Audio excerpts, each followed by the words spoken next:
vamos a comenzar esta mesa que se titula Género y Sexualidad en Geografía, aportes para la ESI. Y bueno, como decía Oscar recién, tenemos el agrado de contar con la participación de dos referentes, de Mónica Colombara y José Larreche, bueno, a quienes desde ya agradecemos su participación. Bueno, Mónica Colombara, ella es profesora en Geografía y licenciada en Geografía. A su vez es docente especialista en entornos virtuales por la Universidad Virtual de Quilmes y geógrafa especializada en geografía del género.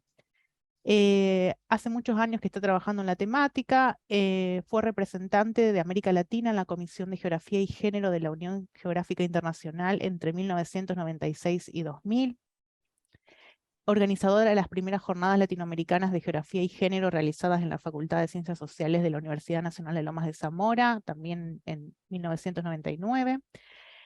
Ha dictado numerosos talleres y cursos sobre violencia de género, noviazgo sin violencia y geografía feminista para educación secundaria, terciaria, de gestión privada y estatal, y también universitaria. También ha participado en la elaboración del Protocolo Institucional contra la Violencia Machista del Instituto Superior de Formación Docente número 41 de Almirante Brown entre 2017 y 2019, y actualmente integra el equipo de orientación en violencia de género. También ha participado en diferentes mesas redondas en calidad de invitada o conferencista en el país y en el extranjero, y es autora de más de 50 artículos en temas de geografía y género, algunos publicados y también algunos inéditos. Y bueno, también es integrante del equipo curricular de la Dirección de Educación Superior de la Dirección General de Cultura y Educación de la Provincia de Buenos Aires. La presentación de hoy se titula 60 años de feminismo, su influencia en la geografía de género y su vinculación con la ESI en Argentina.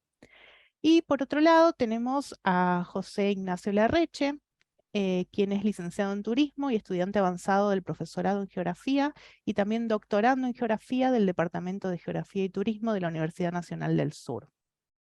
Asimismo, es docente de las carreras de licenciatura en turismo y del profesorado y de la licenciatura en geografía de esa casa de estudios, y entre sus antecedentes se destacan 2 estancias de posgrado en el exterior, en la Universidad de Los en Polonia y la Universidad de Sorbona en Francia.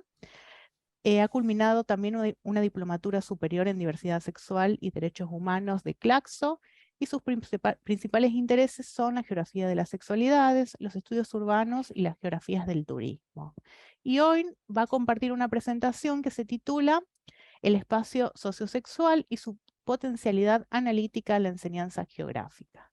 Bueno, ahora vamos a escuchar a ambos presentadores, luego vamos a tener un espacio para preguntas y para establecer un intercambio. Bueno, pueden ir escribiendo de todos modos preguntas en el chat, luego también tienen la herramienta para levantar la mano. Así que bueno, muchas gracias nuevamente y les escuchamos. Bien, buenas tardes a todas, todos y todes.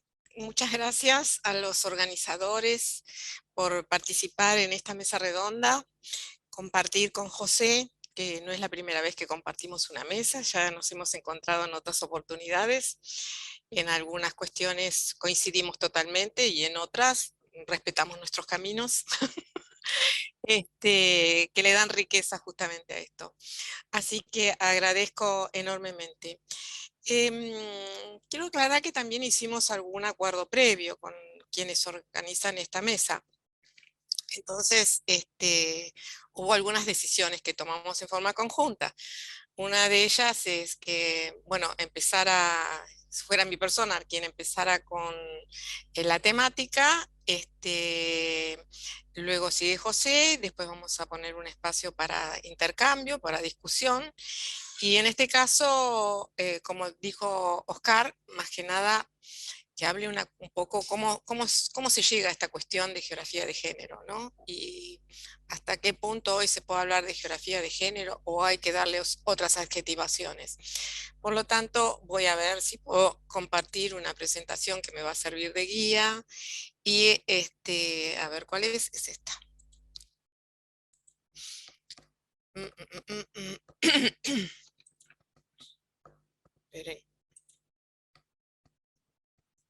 Bien. ¿Por qué le llamé 60 años de feminismo, su influencia en la geografía de género y su vinculación con la ESI, sobre todo en Argentina? Quisiera verla ahora porque no me quiero demorar ni me quiero pasar, porque mi estilo es entusiasmarme y sigo derechito. Yo cualquier cosa te aviso, así que no te Ah, preocupes. perfecto, perfecto. ¿Y cuándo me avisas? ¿A los 15 o a la media hora?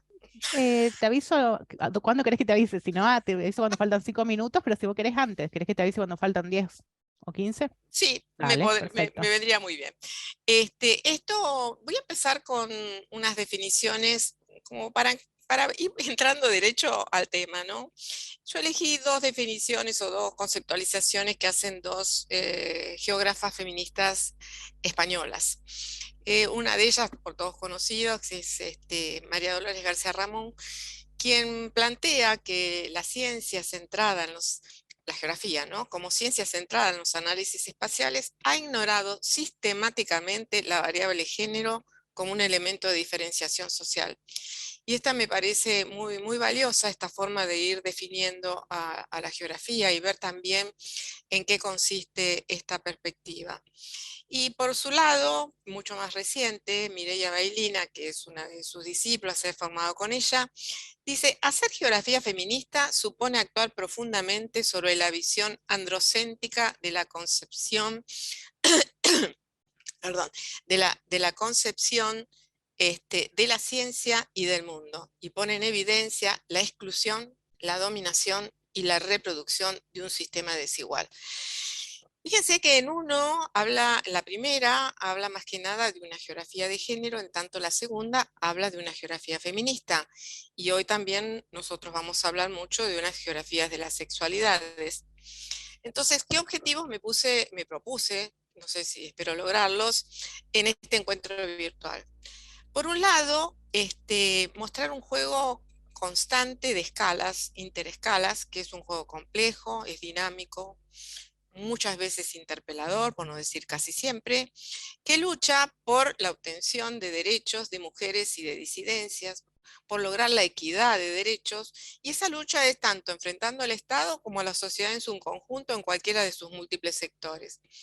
Entonces, me pareció prudente que sería bueno, dado, sobre todo recién estaba viendo y en su mayoría son estudiantes, aunque hay algunos colegas de diferentes edades, por lo que pude apreciar, hacer una breve síntesis sobre cómo se llega a la geografía de género, y para esto es necesario ver las últimas décadas del movimiento feminista.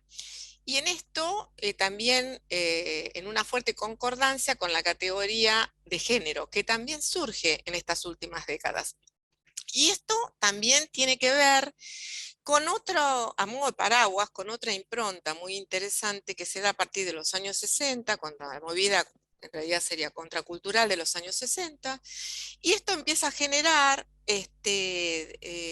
estas interpelaciones que se hacen, empiezan a generar demandas, y esas demandas, ¿a quién se les hacen?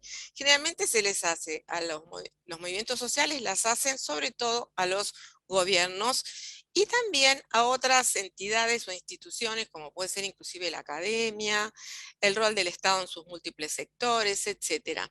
¿Qué quiere decir? Que desde los años 60 se comienza a dar algunos dicen el resurgimiento del feminismo, otros dicen una nueva ola del feminismo. También sobre esto se discute si es una segunda ola, tercera, si hoy estamos en la cuarta o en la quinta. Como verán, en realidad todo está fuertemente interpelado, y también desde dónde se dicen las cosas que se dicen sobre esto, ¿no? Es muy distinta una postura del hemisferio norte en países de habla inglés a una postura que pueden tener pensadores o activistas ubicados en el hemisferio sur y en regiones donde hay grandes desigualdades. Entonces, es también muy interesante ver esto de una geografía situada, ¿no?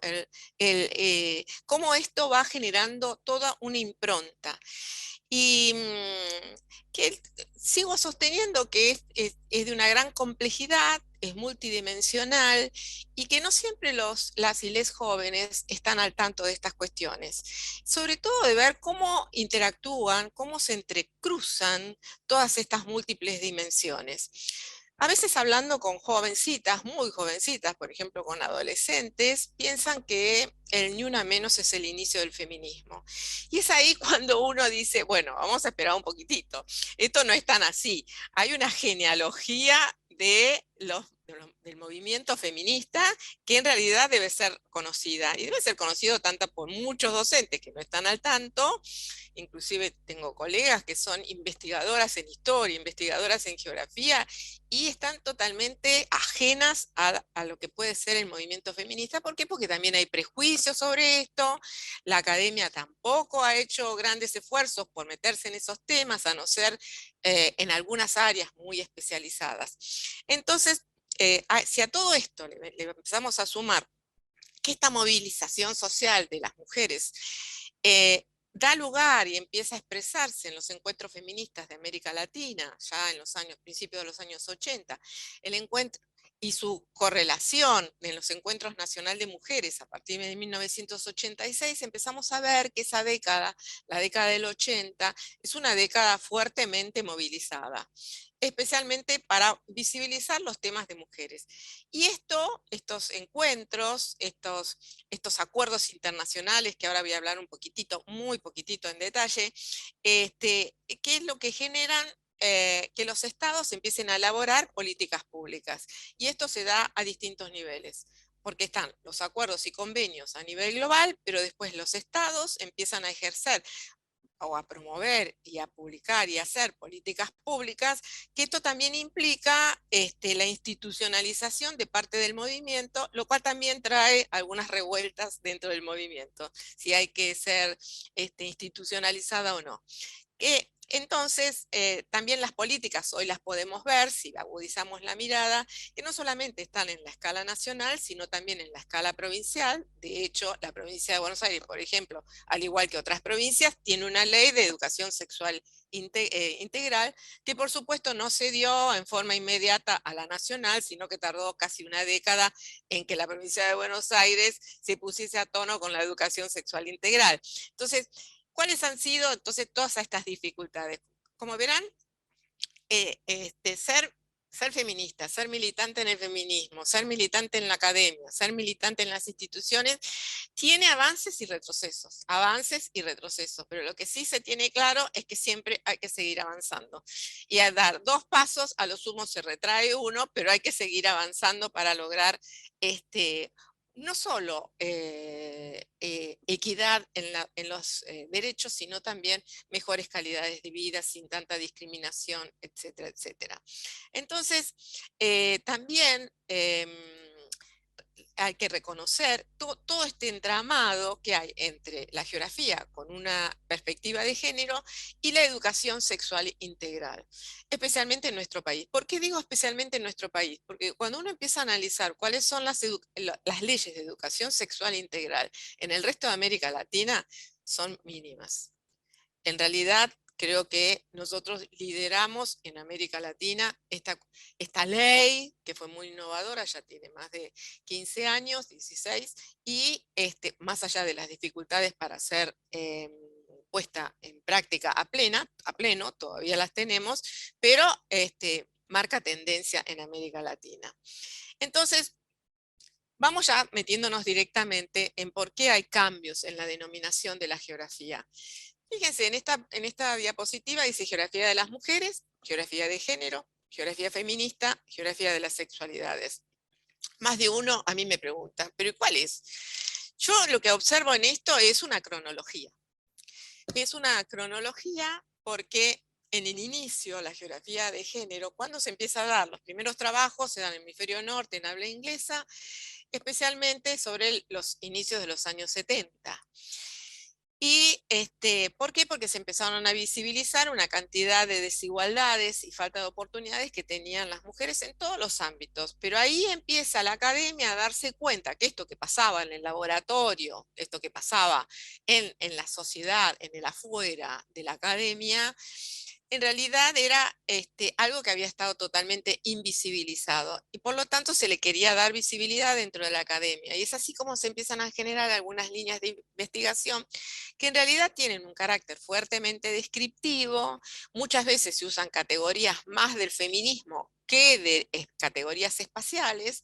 De hecho, esto, si después me da tiempo, puedo hablar un poquitito de las primeras jornadas latinoamericanas de geografía y género que se hicieron en Argentina en 1999. Cuando uno analiza cuáles son los temas de cada uno de los trabajos presentados, empieza a ver que predominan categorías del feminismo más que categorías espaciales propiamente dichas de la geografía, y que en gran parte tienen un sesgo descriptivo. Pero ¿esto cuándo sucede? Esto sucede en los países de habla inglesa a partir de los 70, que el objetivo era visibilizar, pero esto trajo otros problemas en la academia, como una especie, yo le llamo, una cierta getificación. ¿Qué quiere decir? Las mujeres presentaban sus líneas de investigación, se dedicaban solo ellas a investigarlas, a lo sumo se leían entre ellas, poco presupuesto, y nadie leía los trabajos de estas mujeres, hasta que empieza a cambiar la estrategia. Y simultáneamente ingresa en toda la academia, no solo en geografía, ya sobre los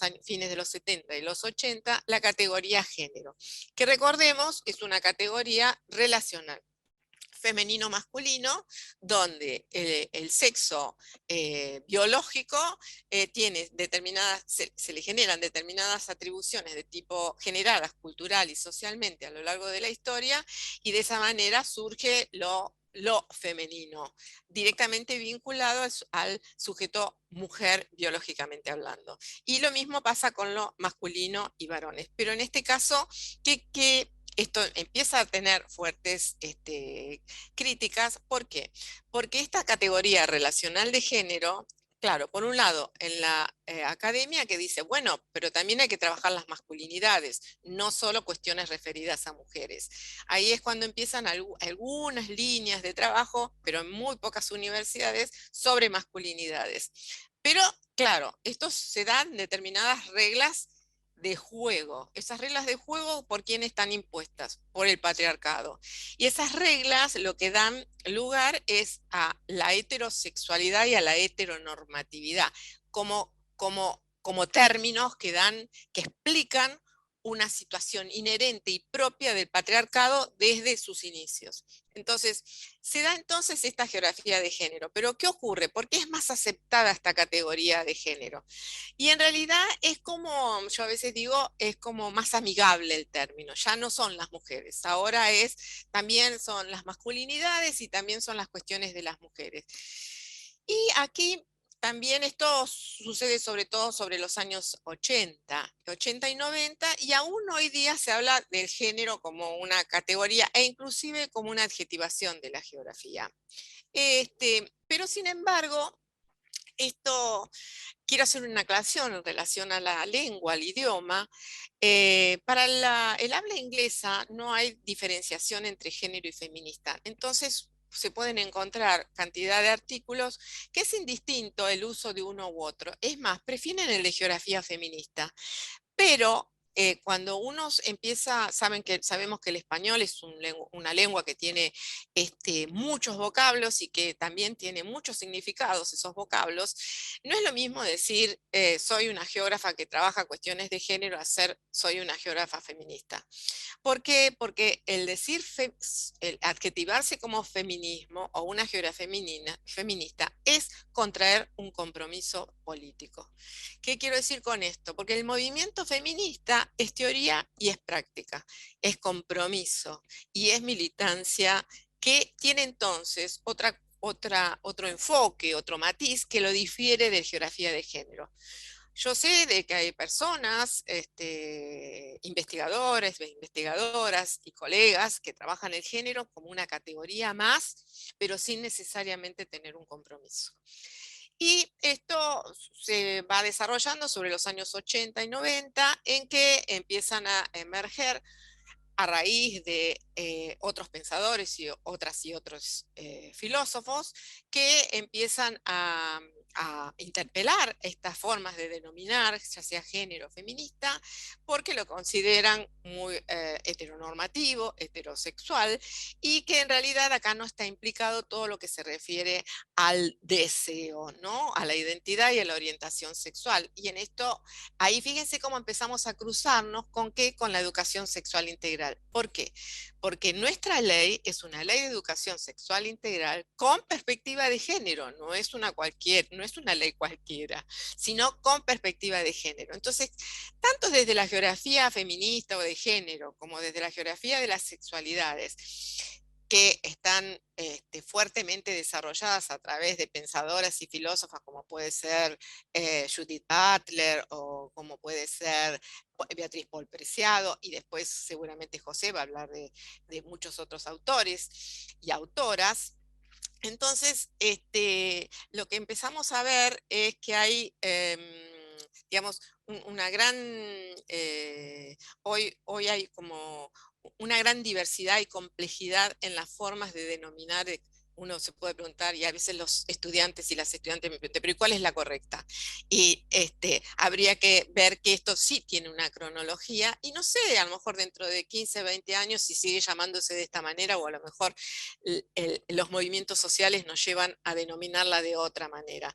¿Qué quiero decir con esto? Es que hay como una constante renovación, y eso es muy propio de la geografía feminista, o muy propio, para ir más allá, del feminismo. Y entonces yo de golpe siempre pregunto, y en esto recuerdo mucho a Cecilia Zapetini, porque como ella, y tenemos intercambio, y ella es especialista en didáctica, y yo en estos temas, ella me dice, y la pregunta, ¿qué es el motor del pensar? Yo continuamente me estoy preguntando y repreguntando y repensando. Entonces, y esto es una característica del movimiento feminista. Sintetizando un poquito, entonces, ya lo comenté al comienzo, hay teoría y hay praxis. Van concomitantemente y van avanzando juntos, no sin algunas demoras, algunas discusiones, algunos enfrentamientos. Y entonces otros pueden preguntarme, y me lo han preguntado, entonces, ¿el feminismo es monolítico o hay muchos feminismos? Hay muchos feminismos. Y hay muchos feminismos a lo largo de la historia, en un curso temporal, como también hay muchos feminismos en diferentes lugares. Yo creo que hay tanto feminismos como feminismos situados. No podemos hablar de un mismo feminismo que tienen, por ejemplo, las aborígenes de Ecuador en relación a, por ejemplo, el movimiento Ni Una Menos en Argentina, si es que queremos poner como otro ejemplo. Y otra cosa interesante es la correlación que hay, tanto en la educación sexual integral como en las geografías de las sexualidades o la geografía feminista, con la agenda del feminismo. Y de hecho están continuamente nutriéndose tanto en temas como en debates. Entonces, ahora se me ocurrió presentar, porque reforzaría un poco todo lo que he venido diciendo, son algunas definiciones que yo elegí, pero más que por la definición en sí misma, sino por quién la dijo y cuándo. Fíjense, esta primera definición que la hizo el grupo de estudios de mujeres, de geografía y mujeres de Gran Bretaña, de 1984. Y acá es muy interesante porque dice, aquella dice, para estudiar la sociedad y el entorno, toma en consideración en forma explícita la estructura de género de la sociedad y contrae un compromiso con el objetivo de atenuar, y pone a dos plazos, a corto plazo y a largo plazo. A corto plazo, las desigualdades basadas en género, y erradicarlas a través del cambio social a largo plazo. Fíjense, la mirada es de largo plazo, porque se sabe que estas cuestiones culturales son difíciles de erradicarlas, si es que alguna vez se pueden erradicar, pero bueno, podríamos ponerlo ahí como debate. Hay otro grupo de inglesas, 4 años después, 1988, y acá es también muy interesante. Dice, es aquella geografía que examina las formas en que los procesos socioeconómicos, políticos y ambientales crean, reproducen y transforman no solo los lugares, y aquí ya empieza con una categoría que es muy utilizada en geografía feminista, lugar, no solo los lugares donde vivimos, sino también las relaciones sociales entre varones y mujeres que allí viven. Y a su vez, a la inversa, estudia cómo esas relaciones de género tienen un impacto en esos procesos y manifestaciones que tienen en el espacio y en el entorno. De esta manera, perdón, vemos que son dos definiciones del mundo sajón, pero veamos ahora del mundo latino. Y aquí tenemos a Ana Sabaté, que también es discípula de María Dolores García Ramón. Hace 27 años dijo, y ya utiliza la palabra geografía feminista, al igual que Mireia Bailina. Dice, la geografía feminista es aquella que incorpora los aportes teóricos del feminismo a la explicación e interpretación de los hechos geográficos. Y luego, la italiana Bondi, también un poquito posterior, y dice, busca una transformación no solo de la geografía, sino de la forma en que vivimos y trabajamos. Como verán, estas definiciones nos están dando una definición macro de qué estudia la geografía, las relaciones de la sociedad con la naturaleza, así como un gran paraguas, pero también empiezan a focalizarse en determinadas categorías que vale la pena analizarlas un poquito. De esta manera, lo que es importante y que está en plena gestación es ampliar este marco teórico, es irlo complejizando también por otro lado, dándole más rigor académico. Y una de las cosas que se trabaja en algunas áreas, en algunas academias, es cómo se relaciona el género con distintos paradigmas de la geografía. Ya esto brevemente vamos a llegar, que es de diferente forma cómo se vinculan y cómo se relaciona el género de acuerdo a qué paradigma de la geografía. Y esto que da lugar, bueno, a una gran cantidad de líneas de trabajo e investigación en diferentes temáticos. María Dolores García Ramón dice, no hay contenido ni tema de la geografía humana, dice ella, o geografía social, que no sea interpelado por la geografía feminista y que no deba, y que debe ser mirado de otra forma con la perspectiva de género. Entonces uno se pregunta, y bueno, ¿qué aportes le han dado a la geografía de género? No solamente cómo es el género con los paradigmas de la geografía, sino de dónde se nutre, de qué otros, de qué otras, si bien digo, de otros paradigmas o de otros pensamientos le aportan a esta geografía. Por supuesto, el posmodernismo, el poscolonialismo, los llamados estudios culturales. Aquí quiero hacer una aclaración, porque quizás lo voy a mencionar un poquito más adelante. Una cosa es la poscolonialidad y otra cosa es la decolonialidad. Acá quizás estaría faltando el poscolonialismo y el decolonialismo. Otra categoría que a nosotros nos ha posibilitado seguir trabajando en estas cuestiones es patriarcado, muy trabajado primariamente por antropólogas, antropólogos, con muchos estudios de campo, pero que hoy hay una resignificación de este concepto a la luz de los fenómenos que estamos viviendo, y la teoría queer, ¿no? De la que ya veníamos adelantando un poco más, pero creo que José se va a dedicar un poquito más a eso. En cuanto a la interseccionalidad, sabemos que tanto que hay que las diferencias y la discriminación no solamente están dadas por cuestiones de género o cuestiones de sexualidad, sino que hay otras formas de generar esa discriminación a través de las clases sociales o del grupo étnico o de la religión que se profesa o de inclusive de la edad, del grado de alfabetización. En un momento determinado, en geografía de género se trabajaba, ya vuelvo a reiterar, solamente femenino-masculino como categoría relacional. Y esto generó fuertes críticas sobre todo, por ejemplo, la población negra de Estados Unidos a las feministas de las décadas de los 70 y 80, donde decían que tal como ellos planteaban lo que era el feminismo, en ese entonces también se lo denominaba un feminismo liberal, no las representaba a las mujeres negras, porque ellas por ser negras y por ser pobres, en realidad tenían otros problemas sumados al de género, y sobre todo en los hogares, a los cuales se le sumaban varias diferencias y discriminaciones. Y ahí el hogar empieza a ser un lugar, y el hogar es una categoría de análisis geográfico, ¿no? Em, Otra introducción que se da en los últimos años en geografía, pero en otras disciplinas se da desde mucho antes, es la escala corporal. ¿Por qué digo en otras disciplinas? Porque cuando uno se empieza a meter en temas de lo corporal, empieza a ver que quienes más lo han trabajado tienen que ver, por ejemplo, con la danza, con la educación física. Es decir, hay disciplinas que vienen trabajando con el arte, con la expresión estética, que vienen trabajando la escala corporal muy anteriormente, a pesar de que es una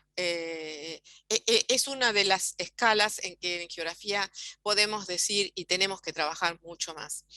Y esto está vinculado también con esta categoría, una es temporal y la otra es espacial, que es lugar y cotidiano, que en los últimos años también ha habido, sobre todo en Brasil, bastante trabajo en estas dos categorías.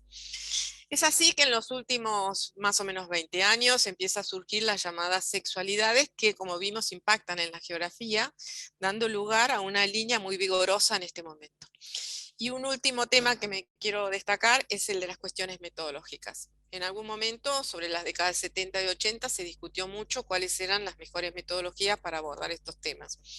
Hay un grupo de investigadoras que han planteado que tenían que ser, como muchos de los trabajos se referían al lugar, que había que trabajar con ciertas técnicas y metodologías muy cualitativas y a posteriori esto entró bastante en discusión. En mi caso, personalmente, yo lo he discutido bastante porque como he trabajado el tema de violencia de género, donde se da la mayor cantidad de violencia, se dan los espacios muy acotados, como puede ser el hogar, como puede ser un aula, un lugar, una escuela, y ahí las relaciones de poder son bien asimétricas, y muchas veces cuando uno analiza esas escalas, ¿qué, qué utiliza? Utiliza entrevistas, utiliza encuestas, utiliza historias de vida, pero sin embargo, cuando cambiamos la escala de análisis y empezamos a ver que esto se da en México, que se da en Brasil, que se da en el mundo y hay estadísticas, en realidad tendríamos que empezar a triangular algunas cuestiones metodológicas y aceptar plenamente las cualitativas. Y Mónica, esto, perdón, sí, quedan 10 faltan, minutos. faltan 10. Bueno, esto lo leo nada más. ¿Qué hace la geografía feminista? Plantea categorías de análisis que aporta el feminismo, ya mencionamos unas cuantas. ¿Cuáles son los debates actuales de este movimiento? Reconocer las relaciones entre género y diferentes paradigmas de la geografía. En esto sabemos que la cuantitativa prácticamente no tenemos vínculos, pero sí con la fenomenológica, si quieren después podemos hablar un poquito más, con la fenomenológica o la humanística, determinados temas que son muchos de los que preocupa actualmente a la geografía y al feminismo, a la geografía feminista y al feminismo, y otros, por ejemplo, la radical marxista, que explica ampliamente algunas cuestiones que tienen que ver con empleo, trabajo, relaciones de producción, de distribución, etcétera. Y esto también está muy vinculado con lo que se llama la economía feminista, que da lugar a la economía del cuidado, donde se da el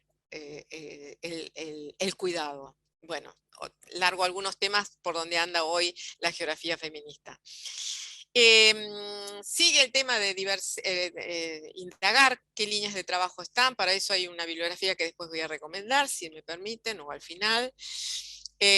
También ver qué se está haciendo en la producción académica, es poco, lamento decirlo, debería ser mucho más vigoroso, por suerte hay gente que ya está haciendo sus tesis doctorales de maestría en estos temas, así que la producción se va a avanzar mucho, y especialmente en la enseñanza de la geografía con mirada de género. ¿Por qué? Y esto es su vínculo con la ESI, porque la enseñanza de la geografía, estos son temas que están, digamos, demandando nuestras y nuestros estudiantes, demandando la realidad que nos rodea.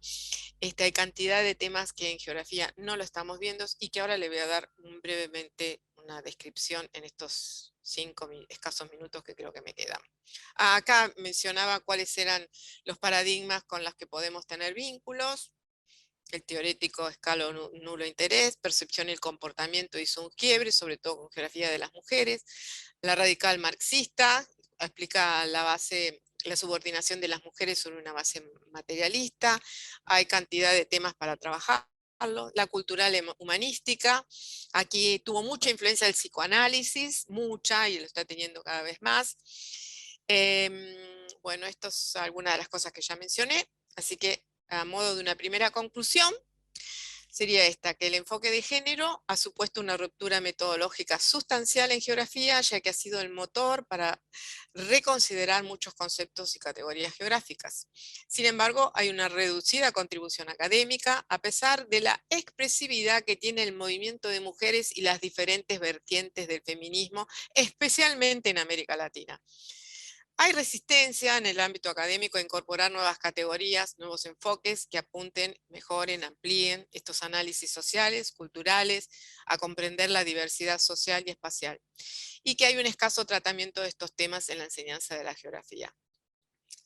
Bueno, esto no lo voy a decir. Esto tampoco, si quieren después puedo dejar Bueno, repasemos algunos. Ahora hay una segunda parte que a mí me pareció interesante porque vi que había mucha gente joven y encima las cátedras son de didáctica, que nos permitiría elaborar nuestras clases de geografía desde esta perspectiva y vincularlos con la ESI. Y a modo de ejemplo simplemente, ¿eh? Por ejemplo, este es un mapa sobre la violencia de género en el mundo. No, perdón, este es del aborto. Este es el aborto legal en el mundo. Es de esta fuente del Penguin Atlas of Women de Johnny Seeger. Es de 2003, pero tiene una versión actualizada. Resulta muy interesante.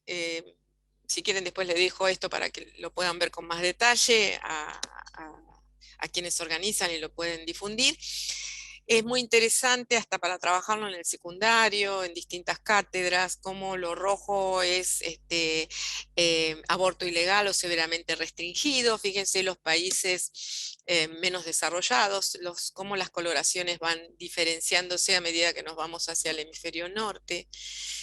Sigue con el aborto, este es del Instituto Guttmacher y de la Organización Mundial de la Salud, esto es para el 2017, crean dos subcategorías, hay abortos menos seguros y abortos nada seguros, y lo tienen representado por porcentajes para cada uno de los continentes, o cómo están distribuidas y qué características tienen las leyes sobre aborto en el mundo. Esta es otra fuente, en este caso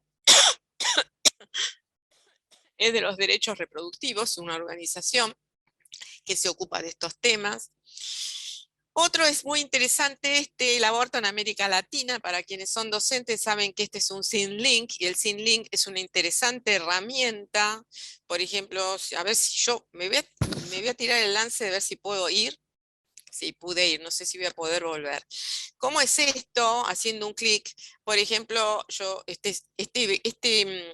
este material lo puede producir el mismo profesor, la misma profesora. Son recursos para que quienes estamos a cargo de clases podamos ir haciéndolos nosotros mismos si no los conseguimos. Por ejemplo, en este caso, a ver, me dice que usa cookies, vamos a sacar los cookies. Supongamos Perú, despenalización en el caso de riesgo de la madre. Colombia, despenalización en caso de riesgo de la vida de la madre, riesgo de la vida del feto o violación. Mónica, perdón, Mónica, no lo vemos, me parece que es porque estás compartiendo solo la presentación. Si querés, pone compartir pantalla.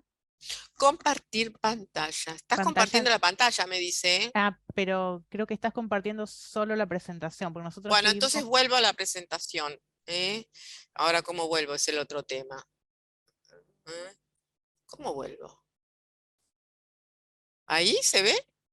No, Nosotros no, acá no lo ven. vemos. No, no lo ven. Déjame ver. Gracias por avisarme. ¿Eh? A ver, Mónica, y si no, deja de compartir y volvé a compartir. dejo de compartir. Claro, eso mismo. Ya estoy, ¿eh? Dejo de compartir. Ahora aparezco yo y me voy a... pero este lo tengo que poner, a ver, compartir. Espera un minutito, si me dan un Así que, tiempito, ¿eh? sí, si Compartir querés abrir el pantalla. link. A ver si me voy a este. Voy a mostrar uno solo entonces, porque estoy de ir y venir. ¿Ahí lo ven? Ahora sí. ¿Se ve? Bien, Sí. bingo. No sé, en didáctica seguramente deben ver esta herramienta que se llama SynLink, es una herramienta virtual que es como un muro y uno puede poner el mapa y sobre ese mapa ir cargando en forma de capas la información. Entonces, esto resulta muy interesante, pueden entrar ahí a noteamerica.com, están las categorías: prohibición total del aborto, legalizado, despenalizado en efectos supuestos y por estados. Entonces, este es viejito, es del 2019, cuando todavía el aborto acá no estaba. Vamos a ir a despenalizado en caso de riesgo de la vida de la madre y violación. En este caso, acá ya tendría que estar con color rojo, perdón, por estados. Tendría que estar pleno, como Cuba.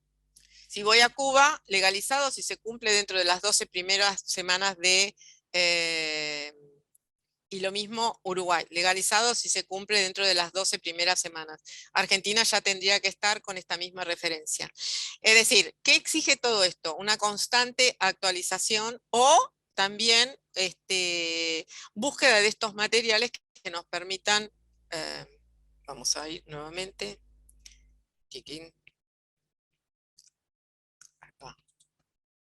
voy a compartir de nuevo por donde estaba. Si me dan paciencia, quiero mostrar muy rápido, o si no, en todo caso, los muestro después. Dejar. Compartir, acá. Así no voy y vengo tantas veces.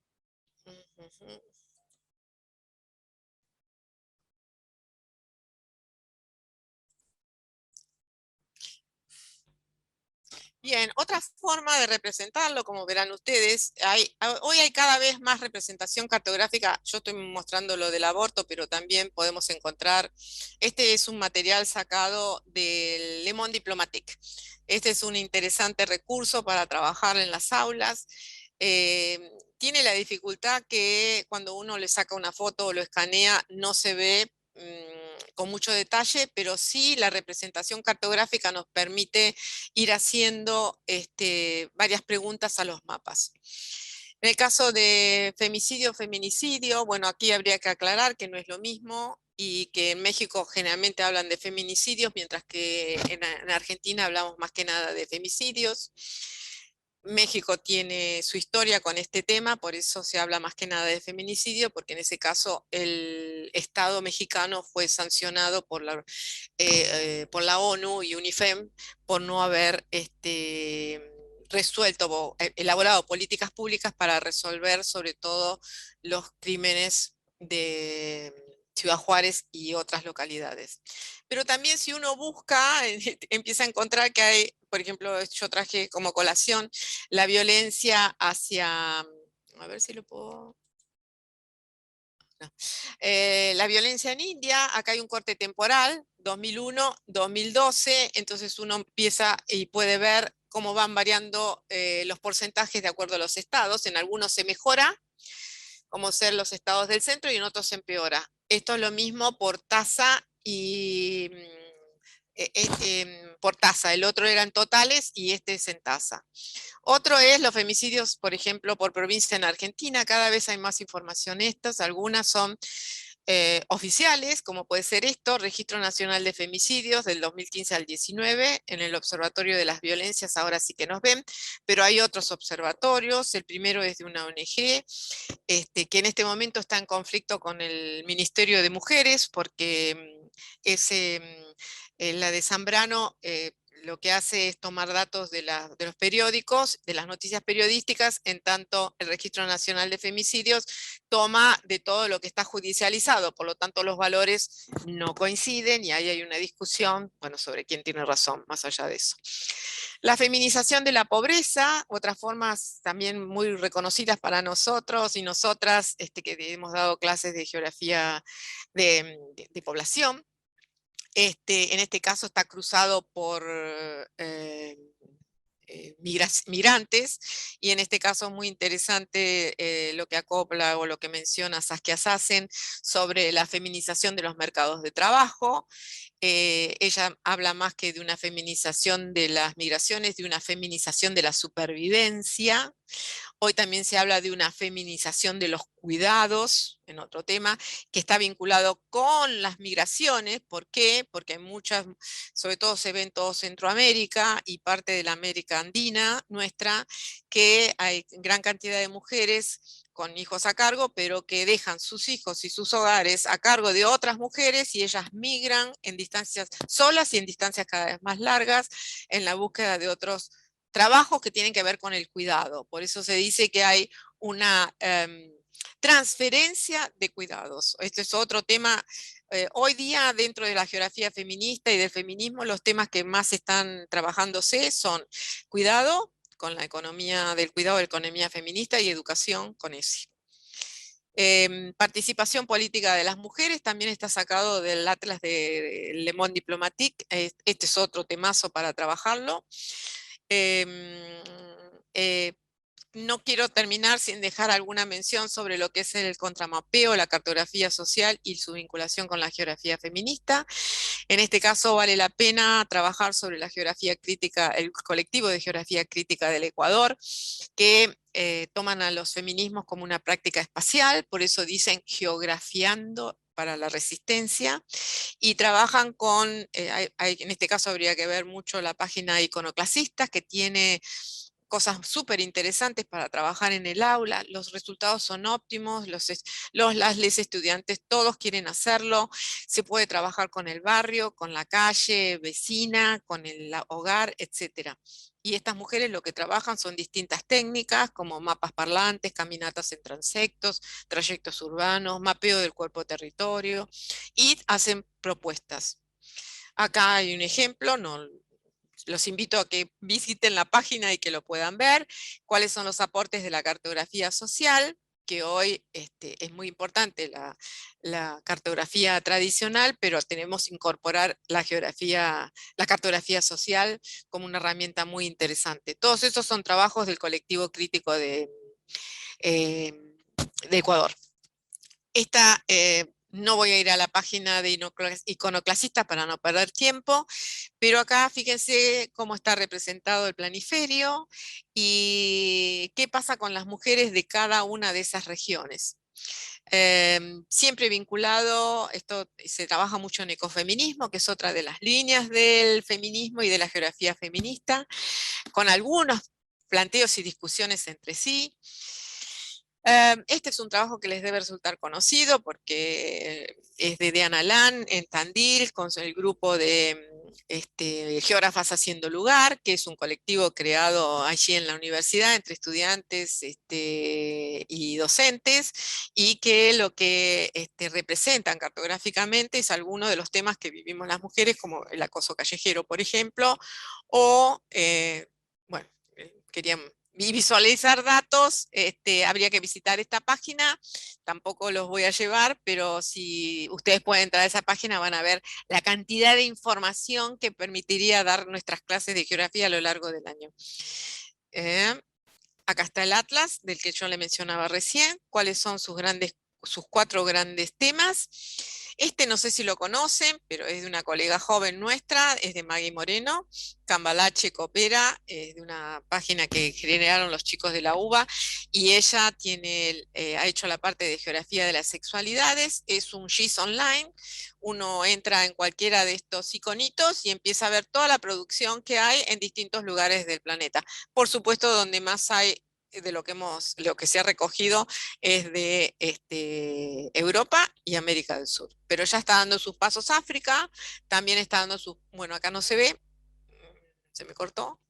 En Oceanía y Nueva Zelanda también hay importantes aportes. Esta es una página para buscar materiales. Van a encontrar de todo para reestructurar la geografía que damos en los profesorados, que damos en los departamentos de geografía de las universidades y que damos en nuestras aulas de secundarios. Entonces, la pregunta que yo me hago, ¿qué reflexiones podemos hacer acerca de la enseñanza de la geografía de la perspectiva de género?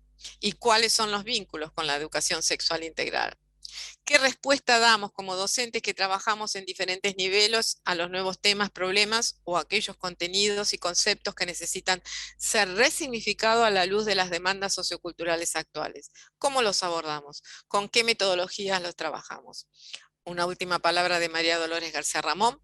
Ella dice, se vislumbran diversas geografías, y acá lo pone en plural, de género, sobre todo al tener en cuenta las diferencias territoriales, locales, regionales, que promueven diferentes modelos de concebir y practicar la geografía. Muchas gracias por la atención, discúlpenme la velocidad, cada uno de estos temas sería para trabajarlo con más énfasis, pero quería dar un panorama. Muchísimas gracias, Mónica, muy interesante, muy lindos los materiales. Después, en todo caso, en el espacio de intercambio, si alguien quiere trabajar o ver algún material específico, lo retomamos. Lo mismo si quieren la presentación de PowerPoint, no tengo problemas. Muchas gracias. Bueno, ahora le damos la palabra a José Larreche. Hola, ¿cómo están? ¿Qué tal? Bueno, yo también preparé una presentación. Estuvo bueno que Mónica, como aquella vez en Tandil, esté primera, eh, por lo menos porque voy a intentar retomar algunas cuestiones, algunas tensiones también. Y bueno, gracias por lo de referente. Como que, bueno, no sé. Vamos a intentar por lo menos plantear algunas preguntas. La presentación ahora la voy a compartir, pero está pensada justamente para, aprovechando esto que dijo Mónica, hay estudiantes, ¿no? Muchas veces, por lo menos a mí lo que me pasó con este tema es que lo he investigado mucho, pero siempre cuando uno prepara una charla para estudiantes hay que hacer una bajada y se aplica esto que a mí me gusta mucho, pensar que es menos es más. A veces no se puede, ¿no? En el aula, con 40 minutos de geografía, con a veces 2 horas, dependiendo de la orientación. Es decir, la ESI nos queda a veces corta. Entonces, muchas veces hay que tomar decisiones y en esa decisión aparecen estos encuadres, ¿no? Geografía del género, de las sexualidades, que vamos a intentar como ir desculando. Voy a compartir la presentación. Leticia, avísame si lo están viendo. Ahí lo vemos. Perfecto. Bien. Bueno, me quiero sentir cómodo con las caritas que aparecen a los costados. Bueno, la propuesta es esta, ¿no? El espacio sociosexual y su potencialidad analítica en la enseñanza geográfica. Fíjense que acá ya hay esto de las categorías espaciales que referenciaba Mónica. Yo me adentro ya desde el vamos con la cuestión de el espacio sociosexual, ¿no? A lo largo de la historia del pensamiento geográfico, siempre la categoría más humana, ¿no? O sea, o más alineada con la geografía humana, desde los paradigmas más radicales, ha sido el espacio social. De hecho, el espacio social ha sido una referencia de nuestro objeto de estudio muy utilizada por autoras como García Ramón, ¿sí? Y otras españolas que han hecho de alguna manera un puente entre la geografía del género del norte y luego la que retoman geógrafas del sur, ¿sí? En general y de Argentina en particular. El espacio social, como sabemos, tiene que ver con que el espacio geográfico es una construcción, ¿sí? Es una producción y reproducción que tiene que ver con las sociedades en su conjunto, con el espacio, ¿no? El espacio que no es un contenedor vacío, etc. Sin embargo, cuando se piensa en el espacio sociosexual, por lo menos mi intención, y acá voy a adelantar algunas cuestiones de mi tesis, es justamente darle una connotación al deseo. Porque si decimos simplemente espacio social a secas, estamos siguiendo de alguna manera una pauta heteronormativa, porque pensamos que la sociedad está compuesta solo por hombres y mujeres, y en ese hombres y mujeres implícitamente pensamos en la heterosexualidad. Entonces, cuando agregamos esta derivación sociosexual, podemos ahí de alguna manera descular la cuestión del deseo, que el deseo es invisible. Entonces, ahí hay una complejidad, ¿sí?, que se le suma a la cuestión del género, ¿no? Porque mujeres, o por lo menos la representación de las mujeres, se puede ver, ¿sí? Se puede ver inclusive en mujeres trans. Sin embargo, no siempre es algo que se puede ver una persona gay, una persona lesbiana, porque tiene que ver con un deseo, ¿sí? Entonces, ahí hay una primera cuestión, como un nudo complejo, y muchas veces el espacio social no siempre refleja al espacio sociosexual. Por otro lado, y bueno, que tiene que ver con mi mirada, mi recorte a lo largo de estos años ha sido, dentro de la geografía de las sexualidades, un conjunto, ¿sí?, de sujetos que han sido los sujetos autodefinidos como gays y lesbianas. Es decir, a lo largo de esta presentación, y quiero que ustedes lo sepan, por una cuestión de que no lo he abordado con la profundidad que merece, no voy a desplegar un análisis profuso de otros sujetos que componen esta categoría sumamente compleja, que es el colectivo LGBTIQ+, como ahora se puede ver. Simplemente yo me voy a acotar a sujetos autodefinidos como gays y lesbianas. Y dentro de ellos, mi postura es desde la geografía cultural. ¿Sí? Mi planteo de la geografía de las sexualidades es siempre desde la geografía cultural. Y acá también voy a tener una diferencia con, tal vez, Mónica, que analiza más desde una geografía más política, porque tiene que ver con la corriente feminista. Entonces, hay ciertos análisis que van a ser diferentes. Bien, y acá hay una primera tensión entre la categoría género y la categoría sexualidad, y ahí les marco o les sombreo la cuestión el I-O, ¿no? Muchas veces encontramos como que género y sexualidad son intercambiables, categorías que funcionan como sinónimos, y por lo menos para mí muchas veces son diferentes. De hecho, no por nada, una se llama geografía del género y otra geografía de las sexualidades. Sin embargo, en Argentina, por lo menos, en los últimos años, ha tendido a haber como una especie de moda en aplicar indiferencialmente la fórmula mujeres o perspectiva de género, mujeres y disidencias, cada vez que se quiere, de alguna manera, aglutinar a estas minorías, si se quiere, que bueno, es interesante desde el punto de vista del activismo, pero muchas veces desde el punto de vista analítico, y acá en nuestras clases de geografía, se complica la cosa, porque muchas veces las experiencias de opresiones entre mujeres, gays, lesbianas, trans, no son las mismas. De hecho, históricamente no han sido las mismas. Entonces, en ese sentido, como que hice un punteo de algunas cuestiones que me parecieron interesantes. Tanto el género como la sexualidad son construcciones culturales, son categorías que tienen que ver con el estructuralismo, ¿sí? Los paradigmas más retomados por los estudios culturales.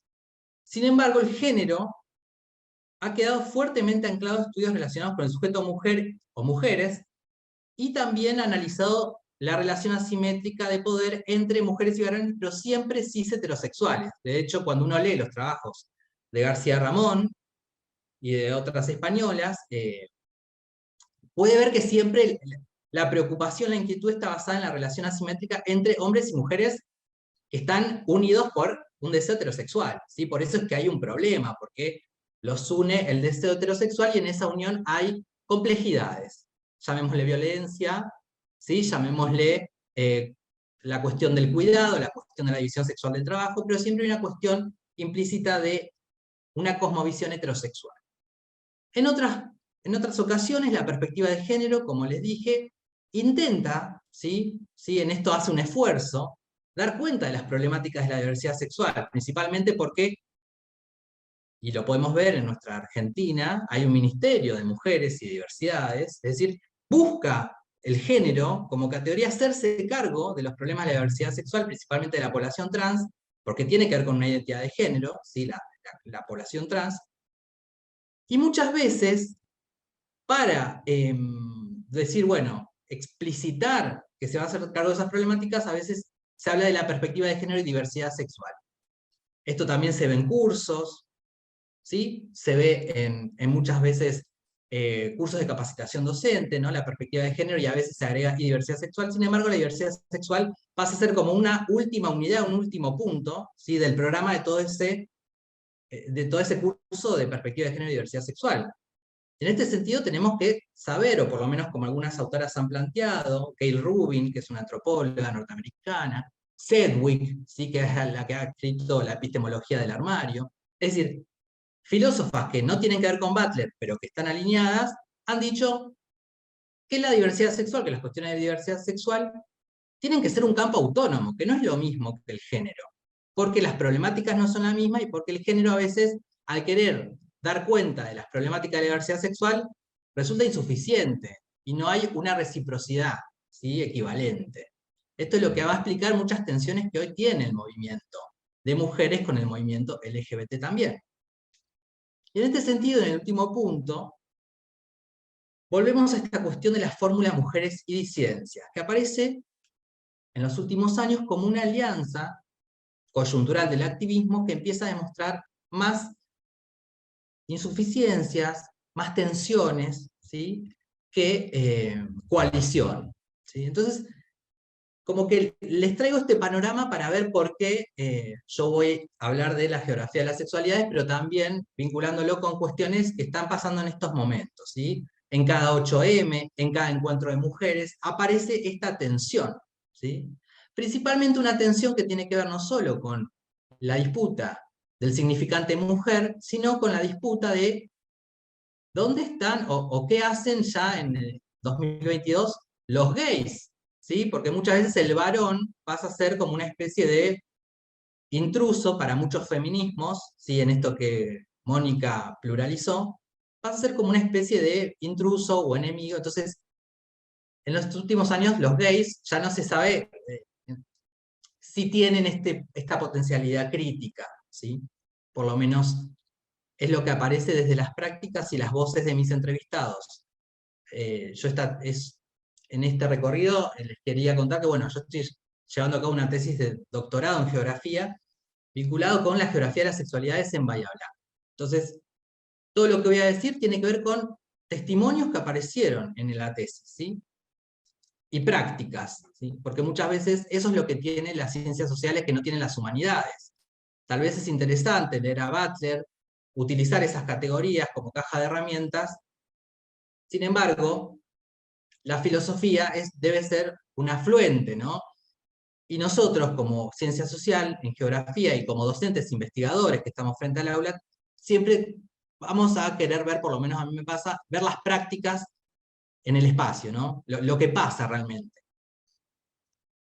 Y en este sentido, la tensión teórica se vuelve empírica, por lo menos en algunos rastreos que he hecho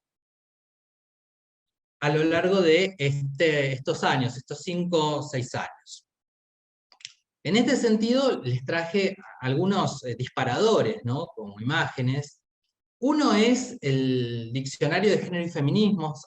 Cuando yo empecé a intentar armar este esqueleto teórico-conceptual de mi tesis doctoral, me fui, obviamente, uno empieza con las cuestiones más elementales, diccionarios temáticos, que también como docentes utilizamos mucho como una especie de glosario, que es un primer puntapié.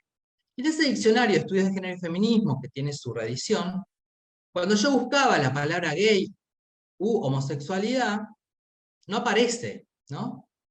Entonces, ahí hay una tensión, ¿no? Uno esperaría, por lo menos desde las fórmulas que se repiten, que en el diccionario de estudios de género y feminismo podría aparecer algo vinculado con la homosexualidad o con la gaycidad o con el lesbianismo. Sin embargo, son categorías que aparecen, la de gay y homosexualidad no aparece, y la de lesbianismo aparece muy asociada a la corriente feminista, específicamente la lesbofeminista, sin reconocer tal vez la complejidad que tiene el sujeto lésbico en el movimiento feminista y a lo largo de la historia, ¿sí? Por otro lado, otras cuestiones que tienen que ver con tensiones hacia adentro de la práctica, ¿no?, en este ministerio, por lo menos en estos últimos años, que también tiene que ver con años de crisis política en general. Y luego, a lo largo de los 8M, me pareció interesante este meme Abrázame hasta que se deje de decir mujeres y de ciencias, que fue como un eco que surgió principalmente en la Ciudad Autónoma de Buenos Aires, de colectivos LGBT, que bueno, que un poco empezaron a ver que en realidad dentro de los movimientos que estaban con mujeres, quedaban subalternizados por las mujeres, es decir, hay una subalternización dentro del movimiento de minorías de la minoría LGBT. Entonces, bueno, apareció este meme que remarca justamente esta tensión. Y por otro lado, reclamos que tienen que ver con que muchas veces no hay verdaderas reciprocidades en las causas de los movimientos, y una de ellas es la lucha del VIH.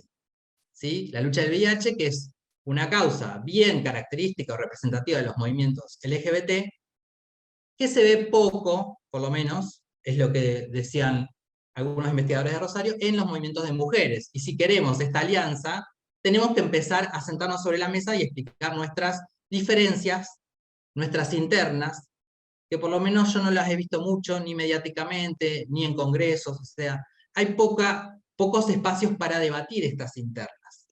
¿Sí? Este puede ser uno interesante. Bien.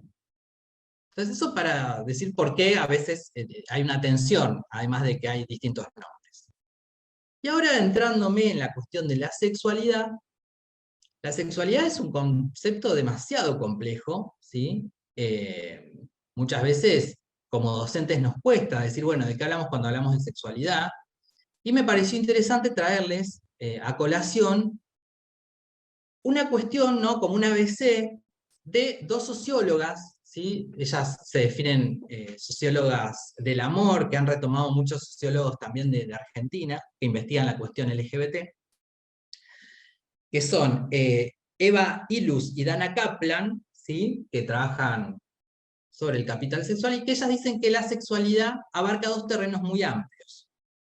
Uno, el de la sensualidad y el atractivo de los cuerpos, es decir, lo erótico, ¿sí? La sexualidad tiene mala fama como palabra, de hecho, por eso tiene tantos problemas la ESI, cuando se escucha esto de sexual, hay un problema, porque tiene que ver con esta dimensión de que, bueno, es lo erótico, no la cuestión de los cuerpos. Sin embargo, hay un segundo terreno, que es el que me interesa, que es el del ámbito de la experiencia y de la expresión sexual, que abarca comportamientos, actos y competencias sexuales reales hasta las identidades públicas. Y acá es donde empieza a tener sentido la cuestión del espacio y la geografía, en esta cuestión de las identidades públicas.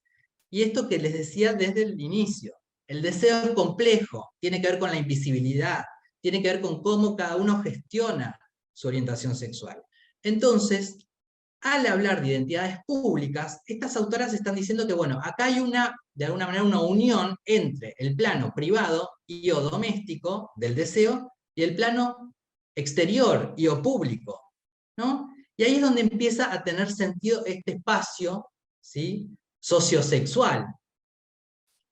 Y ahí bien, ahí me interesa hacer una aclaración. Como docentes nos enfrentamos a aulas diversas y también en ciertas aulas va a haber sujetos, por más de que sean de la nueva generación, que van a seguir gestionando su deseo como se les plazca. Y esto es muy importante de recalcar.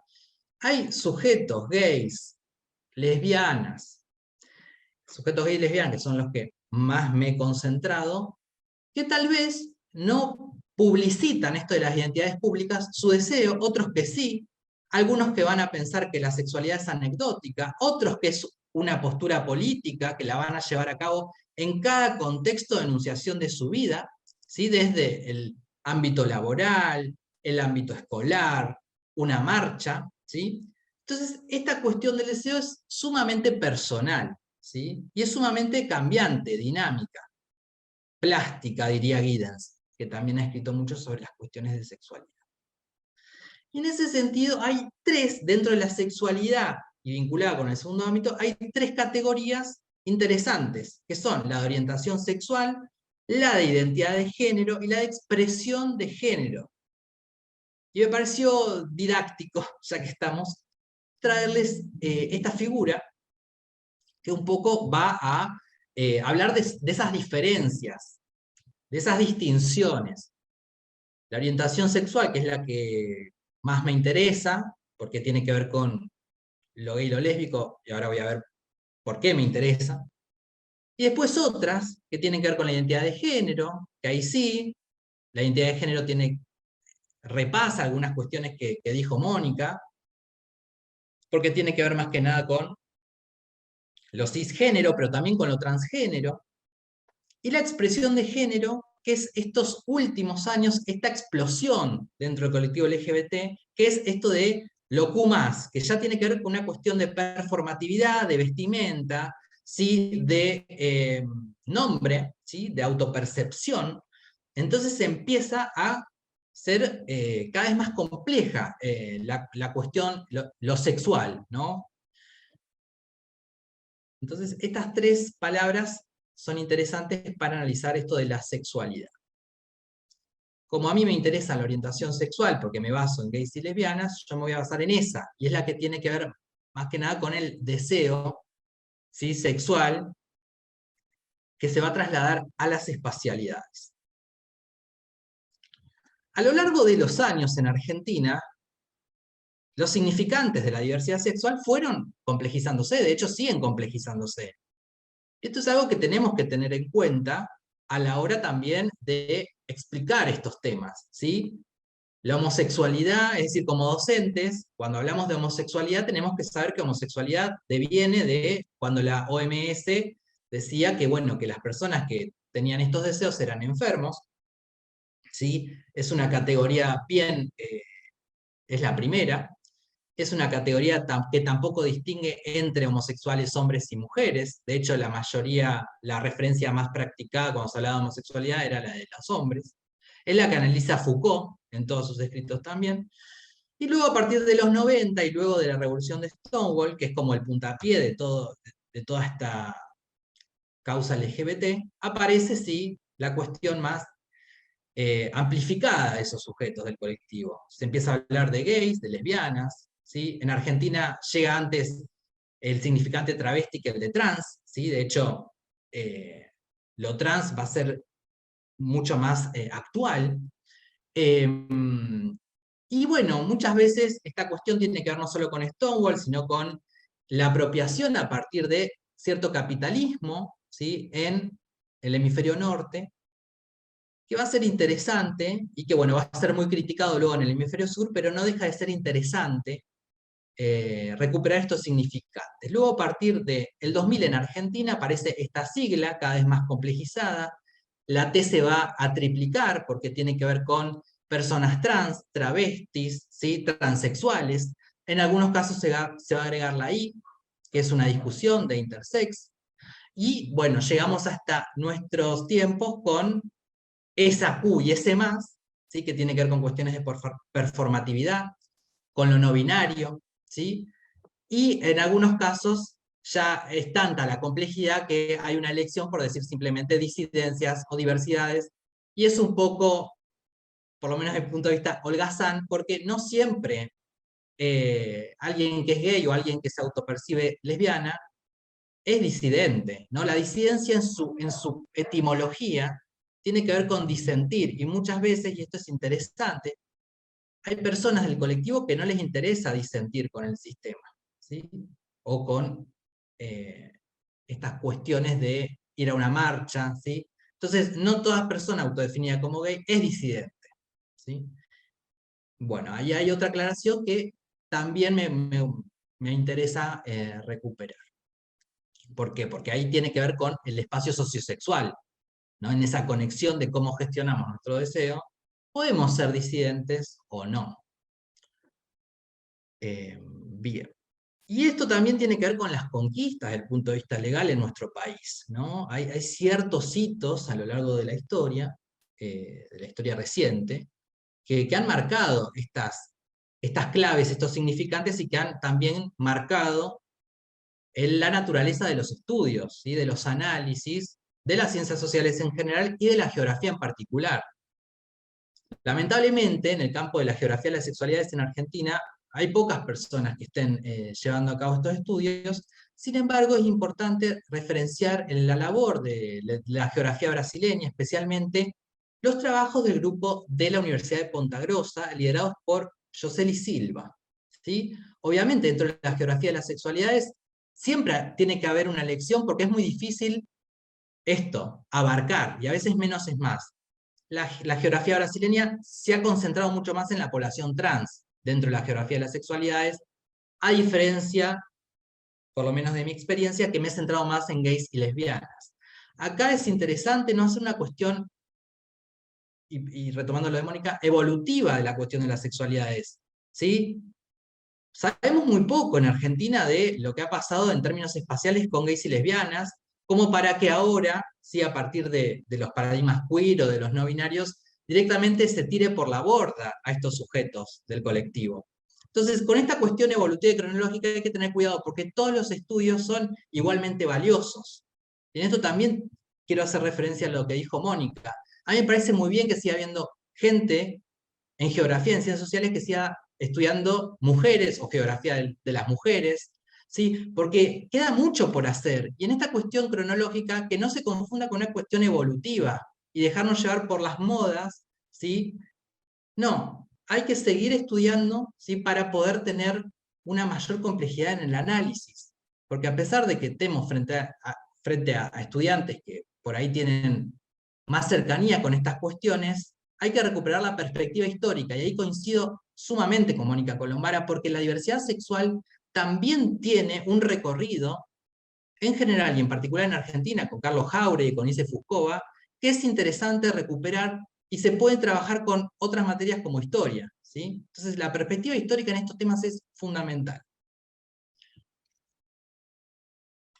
Les traigo acá a colación, ya metiéndome en la geografía de las sexualidades, una vez que expliqué la cuestión de las sexualidades, una definición que me parece muy operativa, muy interesante, que es la de Brown, Lim y Brown, que dice que la geografía de las sexualidades es la exploración de la relación entre sexualidades, espacio y lugar, preguntas sobre las formas en que las sexualidades son geográficas o la cuestión de cómo se sexualizan los espacios y o lugares. Entonces ahí tiene esta cuestión, y ahí en esa definición se va viendo implícitamente la cuestión de las identidades públicas y de cómo ese espacio deja de ser social para convertirse en sociosexual. Porque no estamos solamente diciendo que es relación entre hombres y mujeres, sino que acá estamos poniendo de relieve el deseo, la corporalidad, lo erótico, ¿sí? Lo que sea dentro de esa definición. Les traigo también la imagen de las obras bases, o las que tenemos de referencia, todos los que indagamos estas cuestiones, que son Mapping Desire, escrita en 1995, y la otra que es justamente donde se extrae la definición que les puse, del 2007. Fíjense, dos obras fundantes con la distancia en años que tienen, una de 1995 y otra de 2007, y lamentablemente ninguna de las dos ha sido traducida. Entonces acá en la geografía de las sexualidades tenemos un problema mayor que el de género, que no hemos tenido esos referentes que han hecho ese puente idiomático, por lo menos. Entonces, cada vez que tenemos que ir a una cuestión más del campo autónomo de la geografía de las sexualidades, nos encontramos con el inglés, con el francés, ¿sí? Entonces, ahí hay una complejidad, y es muy interesante empezar a ver esas traducciones, a trabajar sobre traducciones, ¿sí? Eso también es un trabajo interesante como docentes investigadores. Y dentro de esa, bueno, como les dije, yo me baso dentro de ese espacio sexual, en lo que pasa con gays y lesbianas. ¿Sí? ¿Por qué me interesan estos sujetos? Por dos cuestiones. Una, porque tienen una historia, ¿cierto?, de la perspectiva histórica a lo largo del tiempo, que no ha sido analizada desde el punto de vista espacial, geográfico, y otra porque menos es más, y muchas veces hacen falta estudios de puntapié para que otros investigadores e investigadoras sigan produciendo las demás cuestiones, ¿sí?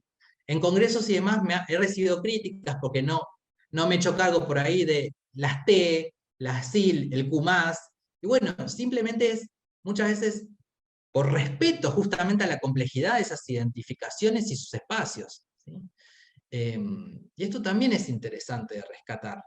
Lo LGBT hacia adentro tiene muchas tensiones, se habla de orientación sexual, de identidad de género, de expresión. Entonces, muchas veces es muy difícil abarcar eso y que siga siendo geográfico el estudio. Entonces yo tomo siempre como premisa el espacio. Y en ese espacio, y ahí me voy a meter con algunas propuestas para los docentes de geografía, poner al espacio primero, hablando de los asuntos de gays y lesbianas, es bien importante y ha sido histórico. De hecho, cuando yo me empiezo a meter en este tema, no puedo creer que ningún geógrafo haya detectado la importancia espacial, geográfica, que ha tenido para el colectivo LGBT. Justamente el espacio. Desde la revolución de Stonewall, que fue una revuelta a partir de una racia en un boliche. Entonces, siempre la subcultura, y acá por eso la importancia de la geografía cultural, la subcultura gay lésbica, ha sido inherentemente espacial, en la búsqueda de boliches, en la búsqueda de zonas de reunión, en la búsqueda del gire, ¿sí? En esos paisajes invisibles, camuflados, ha sido histórica. Entonces, realmente es un tema muy pertinente para nuestro quehacer, como docentes y como investigadores. En este caso hay muchas formas de entrarle al tema de la geografía de las sexualidades, ¿sí? Para quienes damos clases. Yo lo pensé pensando en el programa, en el diseño de Provincia de Buenos Aires, ¿sí? Geografía mundial de cuarto, las escalas geográficas de los asuntos LGBT. En esa geografía mundial de cuarto podemos encontrar los mapas sobre el avance y retroceso de los derechos, ¿sí? De las personas a contraer matrimonio, la violencia frente a las expresiones de amor de las personas del mismo sexo en los diferentes países. Ahí se puede analizar una cromática de azul a rojo, el azul los países con mejores leyes, con mayor protección para el colectivo, los rojos en donde hay mayor peligro, inclusive donde hay países donde se arresta y o se condena a muerte a la expresión de afecto por parte de personas del mismo sexo.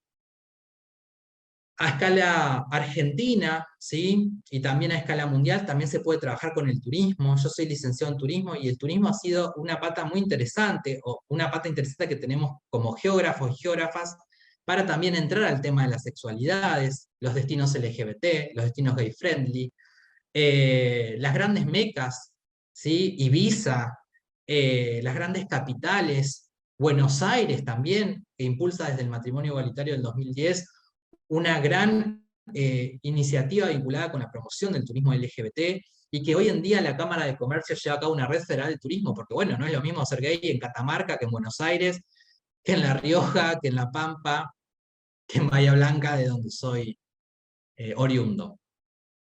Bien, otras cuestiones vinculadas José, a la... perdón, llevas 30 Sí, minutos, te aviso nomás. ya termino. Es bueno recuperar del Le Monde Diplomatique el Atlas de las Minorías, ¿sí? Es un atlas muy interesante en donde la cuestión LGBT también está presente. Luego, si estamos en geografía de quinto, Argentina, me interesa mucho la cuestión, y esto pica entre los adolescentes, se prenden porque tiene que ver con los boliches, la geografía, y esto, hagamos una autocrítica, parece que nos olvidamos de cuando fuimos jóvenes, no hemos analizado el espacio nocturno como geógrafos y geógrafas, no hemos analizado el espacio nocturno, dónde van nuestros estudiantes a bailar el fin de semana. Entonces, en ese sentido, cuando damos geografía de quinto, Argentina, bueno, vinculado con el LGBT ha sido fundante, nucleador la noche, el espacio nocturno, el boliche. En este sentido, la mayoría, ¿no?, de las ciudades con una jerarquía urbana importante, pero también secundarias, como Bahía Blanca, han tenido o tienen su boliche LGBT. ¿Sí? Y ahí hay que hacer una bajada como docentes e involucrarnos, ¿sí? A partir de la presentación de casos que tienen que ver con el espacio nocturno. En lo LGBT vamos a ver diferencias, algunos boliches van a ser más electrónicos, ahí la música también construye espacio, ¿sí? La subcultura gay lésbica tiene mucho que ver con el género del pop, la electrónica, y hoy está cambiando a nuevos géneros. Entonces esa complejidad, ahí le agregamos la clase, le agregamos un montón de otros condimentos que tienen que ver con la perspectiva interseccional, que no me voy a meter porque menos es más, pero bueno, que se pueden ir complejizando en las clases. Y por otro lado, si estamos en sexto, que se trabaja más cuestiones, por lo menos en Provincia de Buenos Aires, de investigación con la escala local, los entramados locales de la geografía de la sexualidad, y acá les traigo ejemplos de mi ciudad de Bahía Blanca, que también veo colegas que también son del departamento, y que también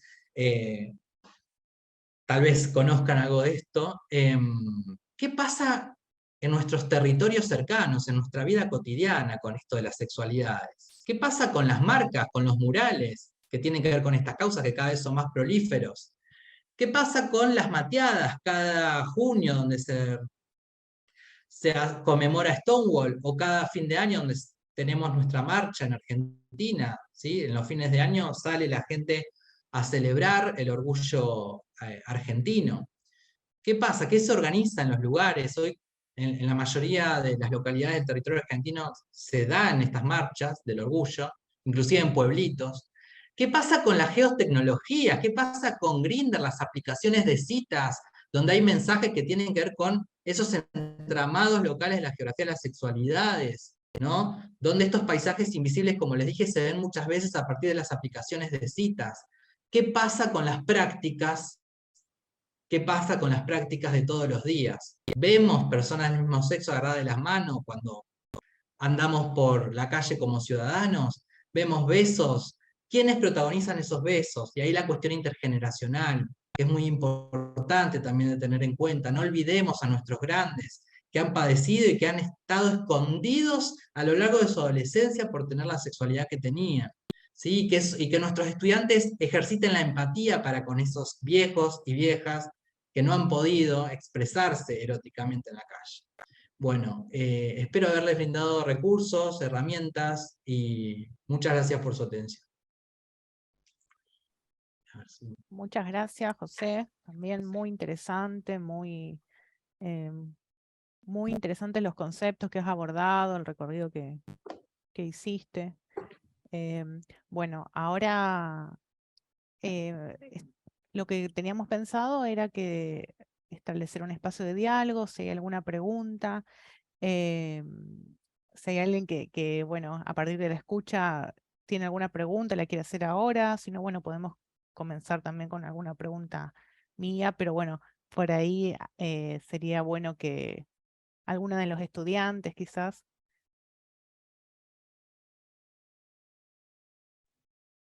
Hola, muy buenas todas las presentaciones. Yo tenía una duda con Mónica cuando habla de femicidio y feminicidio, de las diferencias que tuvo que pasar medio rápido, y si podría retomar esa cuestión que me quedó la duda de las diferencias entre esos dos conceptos. Gracias, Lautaro, por tu pregunta.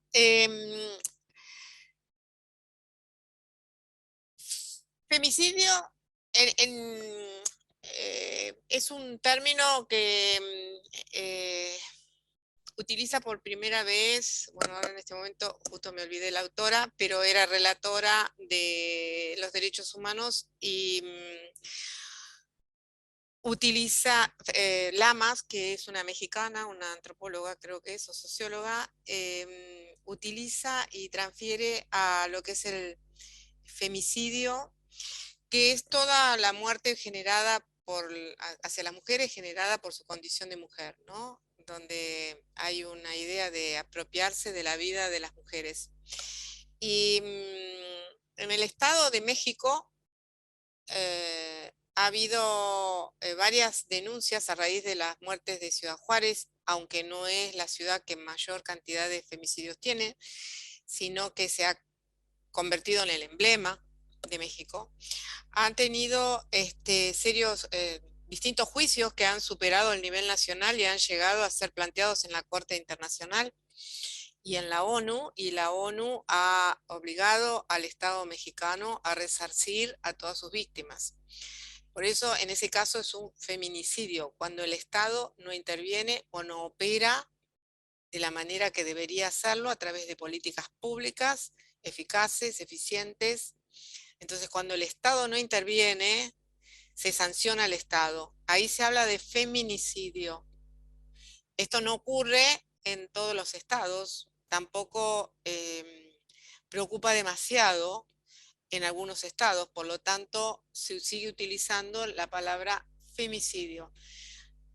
Eso, digamos, en un nivel muy general, pero acá en Argentina vos podés escuchar hablar de femicidio y feminicidio y sabemos de qué estabas hablando, de crímenes hacia mujeres por el solo hecho de ser mujeres. Pero cuando se sanciona el Estado, legalmente, semánticamente lo correcto es hablar de feminicidio. No sé si quedó clara la explicación.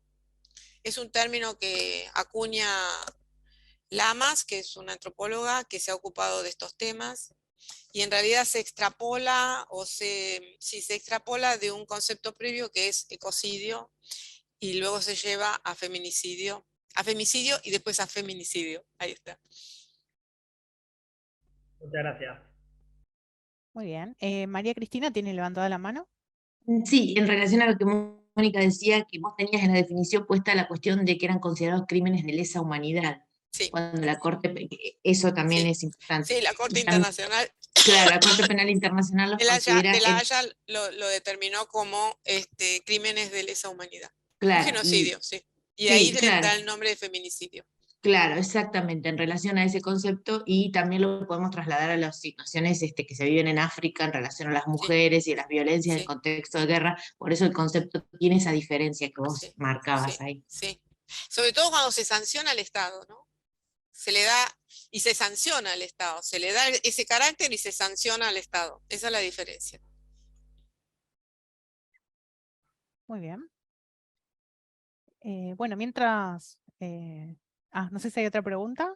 Si no, bueno, yo planteo dos cuestiones, preguntas y me parece también interesante que amplíen. Bueno, en primer lugar, esta relación que veo en sus presentaciones en las dos en relación a los movimientos feministas y sociosexuales o movimientos sociales, ¿no? Y lo que pasa con, bueno, con la academia, con la geografía. Y pensaba, ¿no? Que qué pobre por ahí nuestra formación como geógrafo. Por supuesto, esto depende en el contexto y demás, pero no pasa quizás con la historia en relación a los movimientos sociales, ¿no? Después cómo articular, bueno, por ahí cuando vemos esta relación con las geografías de género y de las sexualidades, ¿no? Pero bueno, siendo que la geografía es una ciencia social, ¿cuánto por ahí sería necesario profundizar en esas temáticas? No sé si ustedes ven también esa falta o si... Bueno, después respecto a estas tensiones que plantea José respecto a pensar el género y pensar la sexualidad, incluso los estudios de género y de las sexualidades, con todas sus vertientes y demás. Bueno, y también pienso en experiencias propias que hemos tenido respecto a la ESI y cómo eso a veces también, bueno, esas propias tensiones se traducen, ¿no? Según los temas que se aborden en la ESI, parece haber más o menos resistencia, ¿no? Quizás cuando se abordan, por ejemplo, roles de género, o bueno, y esto quizás lo hemos trabajado a partir de experiencias, ¿no? O la opresión más centrada en la mujer cis, hetero, no se genera tanta resistencia, digo, de los sectores por ahí reaccionarios o los discursos que andan dando vueltas, ¿no? Y cuando se abordan temas de sexualidad o de diversidad, empiezan estos discursos de con mis hijos no te metas y demás, ¿no? Entonces, bueno, veo esta contradicción de cómo, con todas nuestras tensiones, los feminismos y los movimientos sociosexuales, a su vez, bueno, cómo estas tensiones se traducen en estos temas, y a su vez hay una cuestión ahí que necesitamos cierta unión, porque tenemos también que un sistema patriarcal que, por supuesto, con todas sus interseccionalidades y demás, nos oprime de forma diferente, pero a su vez nos oprime, digamos. Entonces, bueno, también como plantearlo como si también vos ves esto en relación a los contenidos de la ESI, ¿no? O que falta mucho más sobre diversidad o sexualidad y otros temas. Medio larga la... Pero bueno, también como comentario para habilitar si quieren. Yo, si me permitís, Sí. voy a hacer un comentario sobre la primera. Es cierto, yo recuerdo cuando en la provincia de Buenos Aires, digo esto porque creo que hay mayoría de Santa Fe, ¿no? En la provincia de Buenos Aires se hizo la reforma del secundario, en geografía trabajó Gabriel Álvarez y creo que fue en tercer año, puso uno de los grandes temas que era movimientos sociales de base territorial. Ujú. Yo, que en ese momento trabajaba como capacitadora de docentes en la educación permanente, era uno de los temas centrales, y era uno de los temas centrales que estaba último en el programa. Entonces, más de un docente o una docente decía: qué suerte que no voy a llegar porque de eso no sé nada. Por eso la capacitación, por lo menos en Provincia de Buenos Aires, apuntó a fortalecer estos temas. Y cuando me refiero a movimientos sociales de base territorial, no solamente está el feminismo o el de las diversas sexualidades, hay otra enorme cantidad de movimientos sociales de base territorial que no han sido abordadas por la academia ni por los departamentos de geografía.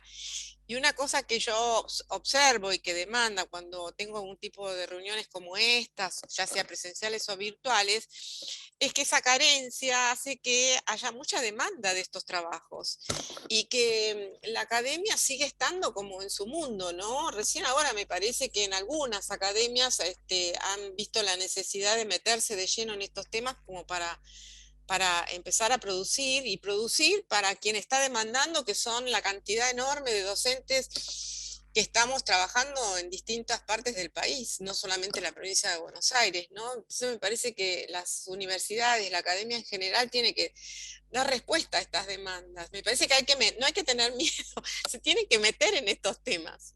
No sé, eso es lo primero. Cuando yo te escuché la primera pregunta, es lo primero que me salió, ¿no? Yo quiero decir algo en relación a eso. Coincido, sí, con lo que planteaba Mónica, que la gente de historia en general, o sea, a los docentes de geografía y a los investigadores de geografía nos cuesta participar de debates de las ciencias sociales. Entonces ahí perdemos como esa complejidad. Y en realidad somos muy bienvenidos. Tenemos esto de los movimientos sociales de base territorial, tenemos muchas categorías que son muy valoradas por el profe de geografía, por el profe de economía. Entonces, también hay una cuestión ahí de que, como decía ayer, ¿no? En Tratado de Geografía Humana nos aislamos. Entonces, es una disciplina que se aísla, la geografía. Pero por otro lado, también vinculado a esto, al tema, movimientos sociales, muchas veces, o lo que yo estoy viendo es que el docente investigador se confunde con el activismo o con el activista. Y ahí, en esa caja de herramientas es interesante tener en cuenta qué pasa con el activismo, pero también seguir estimulando el pensamiento crítico para nuestros estudiantes. Es decir, si estamos todo el tiempo, desde el primer día de clases, diciendo el pensamiento crítico, y solamente nos basamos en voces que participan de la marcha, en esto que decía yo, por ahí la geografía cultural te permite tener esas voces que tal vez no participan tanto de la marcha y tal vez son más políticos por ir de la mano en la calle. Es decir, la politicidad, ¿en qué se mide? ¿Qué es más político? ¿El que va a una marcha y el que se da un beso en la calle es menos político? Entonces, también como docentes, y en estos estudios sobre los movimientos de base territorial, ver también que, bueno, es una arista más de lo político esa marcha, ¿no? Por eso es que traté de hablar del boliche, porque en muchas ciudades darse un beso en la calle es más político que ir a una marcha una vez al año. Entonces, complejizar esa mirada también. Sí. Muchas gracias. No sé de la segunda, si te estamos contestando la segunda. No sé. Sí, pensaba respecto a estas tensiones entre, bueno, los temas de género, entre comillas, por supuesto, y los de sexualidad, y cómo en la ESI también son constantes. Se ven esas tensiones, ¿no?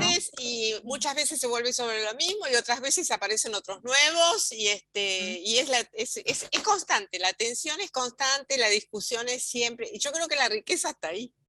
La riqueza también es en plantear estos debates de nuestras tensiones, porque esto de dejarnos de hablar es justamente, ahí beneficia a, llamémosle la derecha, llamémosle lo que sea. Hay que plantear como cuando tenemos problemas con una pareja. Bueno, ¿qué pasa? La comunicación entre estos movimientos de base territorial, entre amigos, amigas. Y yo, o sea, hay una experiencia, a mí no me gusta hablar de experiencias personales, pero hay una experiencia personal que yo tuve en Bahía Blanca, y que muchas veces los grupos de género no entienden de qué va la cuestión de diversidad sexual, entonces, hasta que no hay una tensión, no se explicitan estas diferencias. Entonces, hay que explicitarlas desde el vamos. Bueno, ¿vos con qué marco teórico? Bueno, vos, o sea, porque si no es como que nos unimos simplemente porque nos une el horror, y no es productivo tampoco eso. Sí. Totalmente. Y otra cosa. Comentar algo. Perdón. Sí, dale, Raquel.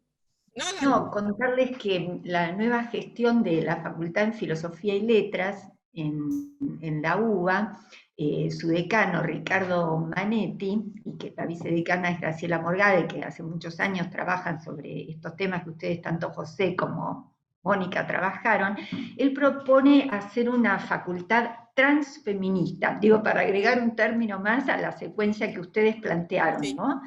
O sea que en la filmina habría que agregar un pasito más, en el sentido de desmontar, ¿no?, esas prácticas sexistas, como ustedes dijeron, discriminatorias, patriarcales, heterosexuales, y él quiere avanzar ahí con cupos para todos los diferentes colectivos trans a que ocupen distintos lugares en los 3 niveles de gobierno de la facultad, de estudiantes, graduados, profesores, hacer un movimiento en las currículas, en los temas, en la necesidad de cómo son las evaluaciones, los vínculos. Así que bueno, iremos viendo, porque recién comienza, ¿no?, la gestión, si efectivamente se logra esa idea de atravesar ese trans político, ¿no?, bueno, que ustedes comentaron. Así que bueno, aparentemente este es el gran paraguas. Igual hoy no apareció mucho lo trans, porque por ahí Sí. estaría bueno que aparezcan otros colegas que trabajan un poco más especialmente lo trans, y ver también esas discusiones si lo transfeminista es Sí, es lo el adecuado. paradigma. No, inclusive la denominación. Sí. Yo creo que más de Porque uno no nos discutió la olvidemos que estamos denominación. hablando de Ciudad de Buenos Aires, y ahí hay también un privilegio. La ciudad metropolitana siempre es la que establece sus parámetros, y muchas veces esos parámetros en ciudades que no son metropolitanas son otros, o las voces son otras. También es Yo interesante lo eso desde la... entendí más, ¿sabés qué, José? Yo lo entendí más con que el prefijo trans en el sentido de atravesamiento, ¿viste?, de transecar, más que al Entonces colectivo. perfecto, entonces ahí me gusta. Sí. Yo lo entendí así, Sí, como yo en también ese lo más entendí allá así. de cuando uno dice Sí, transdisciplina, sí. ¿viste? En vez de decir interdisciplina o polio multidisciplina, yo eso así entendí el prefijo trans. Pero bueno, después les cuento al calor de la gestión para dónde fue exactamente Pero el sentido bienvenida político. sea la Lo postura. entendí así. Sí, no, Sí. sí, yo creo que yo te entendía a vos de esa manera, y me llevó inmediatamente a algunas cuestiones que plantea Yoseli Silva allí en Ponta Grossa, que ella está junto con otras personas, con otras geógrafas, y no geógrafas, sino de otras disciplinas, elaborando algunas cuestiones teóricas de una nueva episteme, que tiene que ver con lo que vos estás diciendo, ¿no? Una nueva forma de hacer conocimiento, de generar conocimiento, de construir conocimiento, del saber. Ella está trabajando mucho en eso, es muy sólida, y bueno, su línea de trabajo son justamente las diversidades, o las geografías subversivas, le llaman, ¿no? Sí, lo múltiple, ¿no? Y lo En esa idea, diverso, lo múltiple. diverso. Sí. Sí, yo creo que nuevos cambios se avisoran. Por eso yo decía, no sé dentro de 15 o 20 años cómo se llamará, cómo se adjetivará. Y otra cosa que me parece interesante, que creo que es Mónica Tarducci, si por ahí, José, vos has leído algo de ella, creo que fue Mónica Tarducci, que es una antropóloga que hace años también trabaja estos temas. Ella habla de la importancia de la genealogía. Dice que el movimiento no puede no tener una genealogía, que hay que hacer como una revisión de todo lo que sustenta a estos movimientos, especialmente ella al feminismo, ¿no? Bueno, lo intentamos hacer con algunos años, hitos, lo intentamos hacer, Claro, claro. pero... Que es visibilizar esa historia. Exacto. Y también me parece importante, creo que no es muy generalizado. Hay muchos grupos de género, pero hay pocos grupos de sexualidades Sí, que están... Y eso a veces, no sé, esto de que a veces forzamos que las temáticas de sexualidad estén en grupos de género, y no se terminan de desarrollar porque hay otras premisas, y está bien que haya otras premisas, pero digo, solamente la Universidad Nacional de Rosario tiene un grupo de sexualidades, ¿no? Y entonces ahí aparece esta genealogía de la sociología de las sexualidades, la geografía. Y es interesante esto de que muchas veces no colapsarnos, y podemos cada uno tener como su momento de debate. Entonces, interesante también pensar que en esa genealogía, por algo también tienen diferentes categorías de análisis, poder pensar también que pueden multiplicarse estos grupos de indagación e investigación. claro que sí, claro que sí. Yo fue en el mes de septiembre en Chile, se hizo el 4º Congreso de Sexualidades, Género y Espacio latinoamericano. el cuarto. Y en realidad la mayor parte de los trabajos fueron sobre sexualidades. Y otro tema que se tocó mucho, que tuvo mucha vigencia, fue el de la discapacidad. Otro tema que se cruza con la ESI, la discriminación por discapacidades. Así que allí hubieron algunos temas que están empezando que están empezando a tomar relevancia. Uno es el de las discapacidades, cruce de sexualidades con discapacidades. El otro es el de todo lo que se refiere a cuidado. Y inclusive qué aporte se puede hacer la geografía desde la territorialización de los cuidados. O sea, todo lo que es la organización social comunitaria, cómo se articula en el territorio. Que son políticas situadas o no. Bueno, en fin, se discutió mucho sobre eso y también se está viniendo ese tema. Y también por ahí hubo un halo muy urbano en nuestras exposiciones. También hay una deuda Sí. para con el espacio rural. Sí.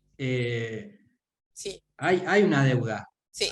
En Argentina creo que solo Leticia de la Pampa me parece que trabaja con las mujeres en el territorio. Y ahí está Belén Nieto, que está acá presente también, que ahí está con está el Belén también, espacio ¿no? rural, que también le debemos un análisis profuso.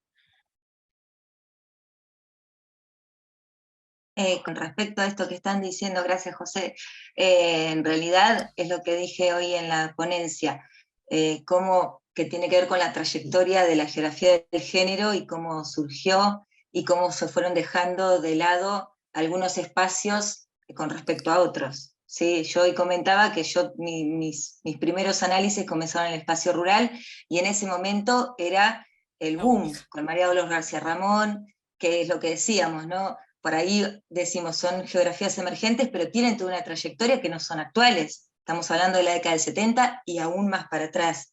Sí. Hoy yo me estoy dedicando una partecita al espacio urbano, las relaciones rural-urbanas con las mujeres del periurbano, es decir, yo creo que hay distintas modalidades, perspectivas. Yo soy más de ir al consenso que al conflicto, y en eso José también me conoce, y buscar un poco el tema de qué es lo que nos está uniendo, y celebrar estos espacios de debate, donde las tensiones siempre están. Con José compartimos un grupo, que yo creo que por ahí venía a la mano cuando él decía de el grupo del CIEGEF, ¿no? Y las tensiones que se generan, pero tiene que ver con los intereses que nosotros tenemos y los tiempos también para dedicarnos al estudio, ¿sí? Yo creo que también tiene que ver con esas cuestiones. Hoy hablábamos también de cómo generar, que la pregunta era de Graciela, cómo generar esta relación entre ESI, geografía de género, geografía de las sexualidades, geografía de las interseccionalidades. Es decir, yo creo que son todos pasos. Y me parece que el desafío está en ir construyendo y sobre todo en llevar lo que estamos haciendo en el ámbito universitario a la geografía escolar. Yo creo que ahí está el desafío fuerte. Sí. ¿Cómo lo estamos? Pero estar formados y formadas. Yo siempre digo que me cuesta hablar en inclusivo, porque por ahí estamos, culturalmente hablamos, pero cómo estamos formadas y no banalizar el tema. Por ahí viene la mano también, ¿no? Porque hoy es una moda, como yo siempre lo digo en algunas charlas que doy. ¿Es una moda? No, no es una moda, esto está de siempre. Lo que pasa es que hoy se está visibilizando y cada vez hay más debates, estas charlas. Hoy fíjense cuánta gente estuvo en esta charla y en este eje. Y creo que todos coincidimos en varias cosas en común, aunque nuestros temas sean diversos. El tema de la ruralidad, yo hoy lo llevo para el tema de las políticas públicas, porque lo que me interesa hoy es la planificación territorial. Y me parece que por ahí también va la cuestión. Y mostrar que desde la geografía podemos hacer estos estudios. Y el intercambio interdisciplinar que tanto nos favorece. Así que bueno. Gracias, Belén. Muy bueno. Es que a veces las tensiones son tan fáciles de que aparezcan porque tienen que ver con temas a veces muy personales, que se encarnan desde la subjetividad más pura. Entonces uno ve que está la posibilidad de plantear un tema que es el momento, que es el milenio, y bueno, entonces es muy difícil porque no es hacer geografía económica. Entonces son temas que a uno lo movilizan en todo momento. Pero sí, hay que apostar a mayor paciencia, tal vez. No, y esto también pienso con esto que contaba Mónica, bueno, las discusiones sobre la diversidad corporal o las personas con discapacidad, y bueno, cómo se abre también un abanico en los que una no está formada, y bueno, y también siempre va a haber, digamos, nuevas intersecciones para atender y para más que nada que ahora quienes somos docentes, ¿no? Eh, y bueno, por eso estos espacios de diálogo y bueno, mencionarlo. Y por supuesto, bueno, esto que decías también de, ojalá tuviésemos también, no sé, representantes también no sé, digo, geografías trans y demás. Y bueno, ir habilitando estos espacios para que, bueno, para poder discutirlo, ¿no? No sé Pensaba, si bueno, sí, dale, no sé, Leticia. no, si había una pregunta más iba. No, si alguien tiene Habilitame. una pregunta, así que habla tranquilo. Bueno, en primer lugar, agradecerles por la claridad con que han expuesto. Creo que eso se destaca y vienen. La verdad que excelente. Creo que ha sido muy, muy importante cómo han planteado los temas y creo que lo importante también de haber grabado para que esto quede, creo que es muy, muy útil para los estudiantes en formación y para los profesores en geografía. Pensaba en esto también que decía recién Belén, que no pensarlo esto como una moda, sino pensarlo en clave de derechos, ¿sí? Entonces, que es algo mayor que pensar, ¿para qué esto también, para qué lo trabajo en la escuela? ¿Lo trabajo porque es un tema que se tiene que incorporar o porque es un tema relevante que hay que trabajarlo en las instituciones educativas?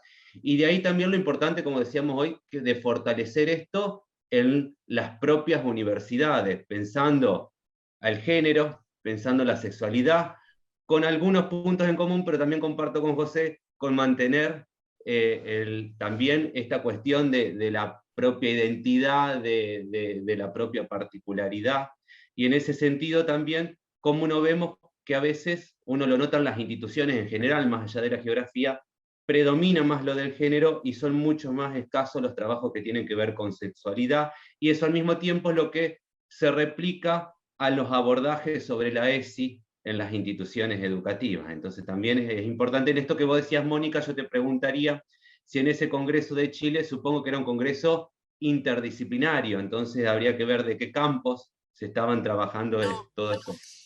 En su mayoría era de geografía. Yeah. Sí, ya se viene repitiendo cada 2 años, este es el 4.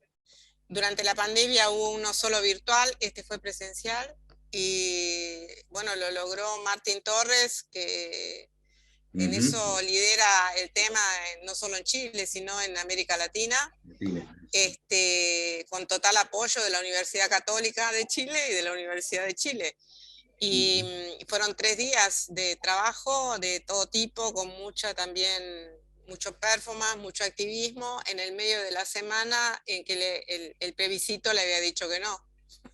Así que fue una semana completa, desde todo punto de vista, por lo que se estaba viviendo, porque fue a partir del domingo 4 de septiembre hasta el congreso empezó, el seminario empezó el 6, 7, 8 y 9. Y bueno, el 11 de septiembre era otro día crítico, así que fue una semana de mucha vivencia, no solo en el tema de sexualidades, sino políticamente para Chile, ¿no?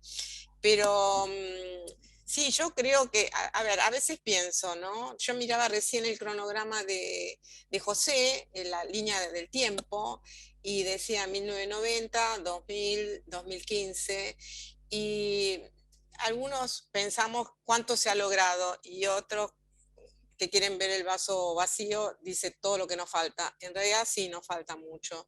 Pero también tenemos que pensar cuántos siglos de esta historia que recién, por eso le puse 60 años de feminismo, como diciendo, ¿desde cuándo está tan vigoroso toda esta cuestión? ¿Qué es lo que ha participado o intervenido para que haya tanta vigencia y el tema se haya visibilizado tanto? Ninguna duda que es todo lo científico, tecnológico e informacional, me parece que hay que descartarlo. Pero además también me parece que cada vez hay más gente capacitada que tiene voz en los medios. Entonces me parece que es central, les diría, que haya gente muy capacitada en estos temas, con voz en los medios de todo tipo, gráfico, televisivo, radial, etc. Entonces, por donde se quiera, se está instalando. Entonces, si el feminismo tardó como en la última ola, entre comillas, como 70 años en lograr esto, bueno, las sexualidades recién están emergiendo y esperemos que no se tarden otros 70 años, pero me parece que hay mucho por hacer y que me parece que es esperanzador lo que nos espera, más allá del contexto que nos llevaría a pensar que no lo es tanto. Pero como José, soy una optimista. No, perdón, y antes de darte de nuevo lugar, Oscar, no olvidar nuestra ciencia, la geografía, en todas estas temáticas, ¿no? El espacio, porque esa también es nuestro aporte.